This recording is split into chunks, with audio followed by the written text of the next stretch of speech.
जय हिंद दोस्तों, मैं रजत मौर्य आप सभी का स्वागत करता हूं बहुजन साहित्य के इस विशेष कार्यक्रम में, जहां पर कि हम बाबा साहब द्वारा किए गए कामों को समझने की कोशिश करते हैं कि प्रतिदिन डेली उन्होंने क्या क्या काम किए थे। आज के इस वीडियो में हम लोग बात करेंगे 23 मई की, 23 मई को बाबा साहब ने क्या क्या काम किए थे। अगर आप लोग इस चैनल पर नए हैं तो चैनल को सब्सक्राइब कर लीजिए, पुराने वीडियोज भी जाकर देखिए। और अगर आप लोग चाहते हैं कि बहुजन साहित्य लगातार इसी तरीके से अपना काम करता रहे तो आप सभी से मेरी एक रिक्वेस्ट है कि बहुजन साहित्य को फाइनेंशियल हेल्प करें, आर्थिक सहयोग करें। जो भी अगर आप डोनेट करना चाहते हैं कुछ भी हमें, तो उसके लिए डिटेल मेरी आपको डिस्क्रिप्शन बॉक्स में मिल जाएगी। वीडियो शुरू करते हैं। 23 मई 1916 23 मई 1916 को प्रोफेसर एडविन R.A. सेलिगमैन, जिन्होंने कि बाबा साहब को अर्थशास्त्र पढ़ाया था, फैबियन सोसाइटी के संस्थापक और एक प्रसिद्ध अर्थशास्त्री और समाजवादी विचारक, को एक पत्र लिखा। भीमराव रामजी अंबेडकर से उनका परिचय कराते हुए उन्हें सूचित करते हैं कि B.R. अंबेडकर अब भारत के वित्तीय इतिहास पर अपने शोध प्रबंध को समाप्त करने के लिए लंदन में हैं। वह एक उत्कृष्ट छात्र और एक अच्छा साथी, मध्यम, व्यापक और सक्षम हैं, और मुझे पता है कि आपको उसके शोधकर्ताओं के अभियोजन में उसकी सेवा करने में खुशी होगी। मतलब कि ये सिफारिश है, एक तरह की रिक्वेस्ट है कि डॉक्टर अंबेडकर की अगर आप मदद करेंगे तो ज़्यादा बेहतर रहेगा। 23 मई 1929 23 मई 1929 को डॉक्टर अंबेडकर ने पुणे जिले के पहले बहिष्कृत सम्मेलन में अपना अध्यक्षीय भाषण दिया। नारायणगांव पुणे में सम्मेलन में दलित वर्गों के लगभग 6000 लोगों ने भाग लिया, और यहाँ तक कि कांडाजी, रामजी मास्टर और श्री थोराट जैसे अछूतों के वरिष्ठ नेता भी उपस्थित थे, और जिन्हें डॉक्टर अंबेडकर द्वारा सबसे सम्मान पूर्वक संदर्भित किया गया था। उन्होंने श्री शिवराम जांबा कामले और रामचंद्र राव कदम के नामों को भी सम्मान के प्रतीक के रूप में संदर्भित किया। अछूतों को सलाह देते हैं, वर्तमान संदर्भ में सोचने के लिए महान सैनिक के वीरता और बलिदान के गौरवशाली इतिहास का वर्णन करते हैं, जिनके कारण ही अंग्रेज भारत को जीतने में सक्षम हो पाए थे, और जिनकी स्मृति में उन्होंने कोरेगांव विजय स्तंभ बनवाया। लेकिन बाद में सशस्त्र बलों और यहाँ तक कि पुलिस सेवाओं में उच्च पदों पर भर्ती की अनुमति नहीं दी। वे अछूतों को याद दिलाते हैं, यह केवल एक उच्च पद नहीं है, बल्कि हमें मानवता, मनुष्य की को प्राप्त करना है। डॉक्टर अंबेडकर अछूतों की गरीबी पर अफसोस जताते हैं और यह विश्लेषण करते हैं कि अस्पृश्यता हमारे दुखों का मूल कारण है। वह सलाह देते हैं, हम अपने संगठन की ताकत के आधार पर मानव अधिकार प्राप्त कर सकते हैं। नासिक और पुणे सत्याग्रह की तैयारी का आह्वान करते हैं और आश्वस्त करते हैं कि हमारा आंदोलन सफल होने जा रहा है। तो 23 मई 1929 को डॉक्टर अंबेडकर ने बहुत सारी चीज़ें वहाँ के लोगों को समझाई कि किस तरीके से जो अंग्रेजी सरकार है, बिना महारों की मदद के वो अपना शासन यहाँ पर नहीं जमा पाते।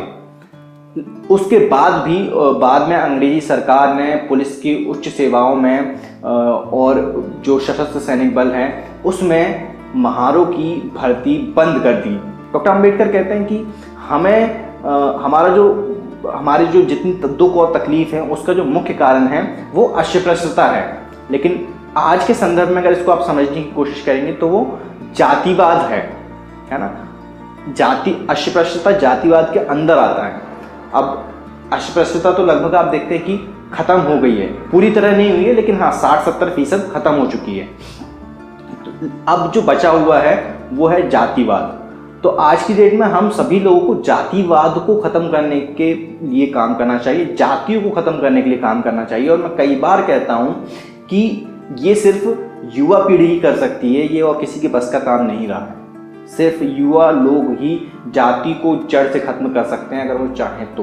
अगर वो वाकई में डॉक्टर अंबेडकर को पढ़ते हैं, समझते हैं, उन्हें मानते हैं, उनके दिए हुए संदेशों को, उनके उपदेशों को आत्मसात करते हैं। अगर सिर्फ जय भीम का नारा लगाते हैं तो उससे कुछ नहीं होने वाला, हमें एक्शन लेना पड़ेगा। उसके लिए मैं कई बार बात करता हूँ कि अगर हम लोग ये डिसाइड कर लें कि हम अपनी जाति के अंदर शादी नहीं करेंगे किसी भी कंडीशन में, भाई क्योंकि जाति को बनाए रखने की जो पूरी जो पीछे जो तंत्र काम करता है, अब कोई ब्राह्मण आके आपको नहीं समझा रहा, आपके घर वालों की नहीं, आप अपनी जाति में शादी करो। आपके घर वाले ही हैं वो आपको बोलते हैं कि नहीं शादी करो जाति में, तो आप अगर उसको ही तोड़ दो, वहीं पर उस चेन को ही आप ब्रेक कर दो कि भाई मैं जाति में शादी नहीं करूंगा, तो आने वाले 30, 40, 50, 100 साल के अंदर जाति खत्म हो जाएगी। समझ रहे हैं इस चीज को? लेकिन वो हमारी युवा पीढ़ी को करनी पड़ेगी। भाई मैंने अपनी लाइफ में डिसीजन लिया है कि मैं चमार कम्युनिटी से बिलोंग करता हूँ, तो मैं चमार कम्युनिटी में शादी नहीं करूँगा, और ये मैं कई बार कहता हूँ। ये डिसीजन हम सबको लेना चाहिए कि भाई हम अब चाहे कुछ भी हो, हमारी फैमिली चाहे कुछ भी कहे, लेकिन हम अपनी कम्युनिटी में शादी नहीं करेंगे, हम अपनी कम्युनिटी के बाहर शादी करेंगे। मैं ये नहीं कह रहा कि आप जाके ब्राह्मणों से, बनियाओं से और ठाकुर के यहाँ शादी करो।